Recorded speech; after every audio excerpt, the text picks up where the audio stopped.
শাহজাহান যেন অত্যাচার করে, রমজান মোল্লা ওরকম অত্যাচার করছে সব। আদালতে এসটিএফের দাবি পরিকল্পিতভাবে অস্ত্র পাচার চক্র তৈরি করা হয়েছিল ২৪ পরগনায়। এই চক্রের সঙ্গে যোগ ছিল আন্তঃরাজ্য ও আন্তর্জাতিক পাচার চক্রের। শেখ শাহজাহানের খাস তালুক সন্দেশখালীতে শনিবার মিলেছে অস্ত্র ভাণ্ডারের হদিশ। মাটি খুঁড়ে উদ্ধার হয়েছে অস্ত্র। বস্তাভর্তি আগ্নেয়াস্ত্র মিলেছে শাহজাহান ঘনিষ্ঠ তৃণমূল নেতার পুকুরে। সব মিলিয়ে বাজেয়াপ্ত করা হয়েছে ১৮টি আগ্নেয়াস্ত্র এবং ৫৬ রাউন্ড গুলি। বাসন্তী থেকে গ্রেফতার করা হয়েছে চড়াবিদ্যা পঞ্চায়েতের তৃণমূল প্রধানের স্বামী রমজান মোল্লা, ছেলে, ভাইপো সহ ৬ শাহজাহান ঘনিষ্ঠকে। আর তারপরই তার বিরুদ্ধে ক্ষোভ উগরে দিচ্ছেন এলাকার বাসিন্দারা। তার কাছে যেতাম, জানতাম, তা বলছে অমজন মোল্লার কাছে যাও, অমজন মোল্লার কাছে যেতাম, অমজন মোল্লা বলতো এরকম যে ঘর দেখে দেবো, কি ঘর কি এখন ভালো আছে, তোমার তো ঘর এখন পড়েনি, আপনারা দেখবেন চলুন আমার ঘরটার কি অবস্থা, ঝড় হলে আমার বাচ্চাদের নিয়ে আমি চাপা পড়ে মরে যাব। দক্ষিণ ২৪ পরগনার বাসন্তী থানার কুমড়োখালী গ্রামে বাড়ি তৃণমূল নেতা রমজান মোল্লার, যিনি সম্পর্কে শেখ শাহজাহানের দূর সম্পর্কের আত্মীয়। রমজানের স্ত্রী সায়রা চড়াবিদ্যা গ্রাম পঞ্চায়েতে তৃণমূলের প্রধান। স্থানীয় বাসিন্দাদের অভিযোগ, এই গ্রামকে ঘিরেই অস্ত্র ও সন্ত্রাসের সাম্রাজ্য তৈরি করেছিলেন রমজান। শেখ শাহজাহান যেভাবে জমি ভেড়ি দখল করেছিলেন, সেভাবেই অত্যাচার চালাতেন রমজান। জমি ফমি সব দখল করে নিয়েছে, নিজের ফিশারি, এই আপ চাষে আর ৩৪-২৫ বছর ঘেরি করছে, সব চাষের জমি সব ঘেরি করে দিয়েছে। শাহজাহান যেন অত্যাচার করে, রমজান মোল্লা ওরকম অত্যাচার করছে। রমজান মোল্লার বাড়ি কুমড়োখালী গ্রামে। রবিবার সকালে গিয়ে দেখা গেল বাড়িতে কেউ নেই। ক্যামেরা দেখেই পালালেন এক আত্মীয়া।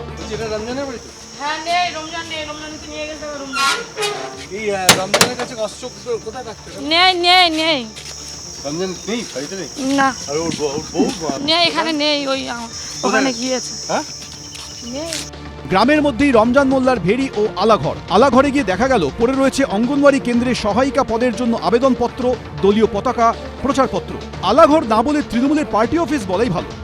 দক্ষিণ ২৪ পরগনার বাসন্তী থানার চড়াবিদ্যা গ্রাম পঞ্চায়েতের কুমড়োখালী গ্রাম, আর এখানেই ছিল রমজান মোল্লার ভেড়ি, যেখানে গতকাল তল্লাশি চালায় এসটিএফ।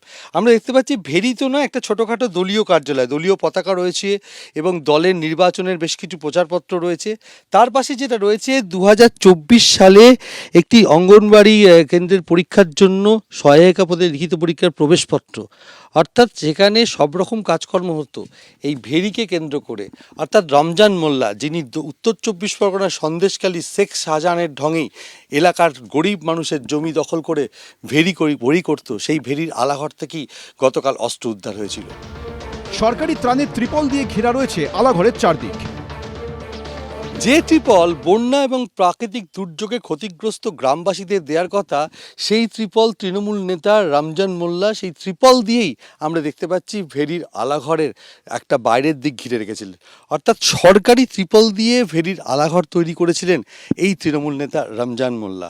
অর্থাৎ বন্যা দুর্গত মানুষদেরকে না দিয়ে এই ধরনের সরকারি ত্রিপল তিনি ভেড়ির আলাঘর তৈরির কাজে ব্যবহার করতেন, সেটাই এখানে দেখা যাচ্ছে।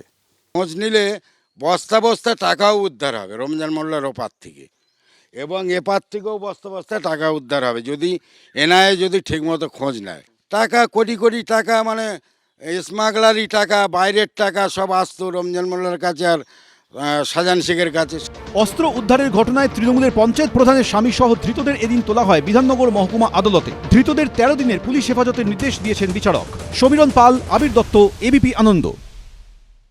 এবিপি আনন্দ, এগিয়ে থাকে, এগিয়ে রাখে।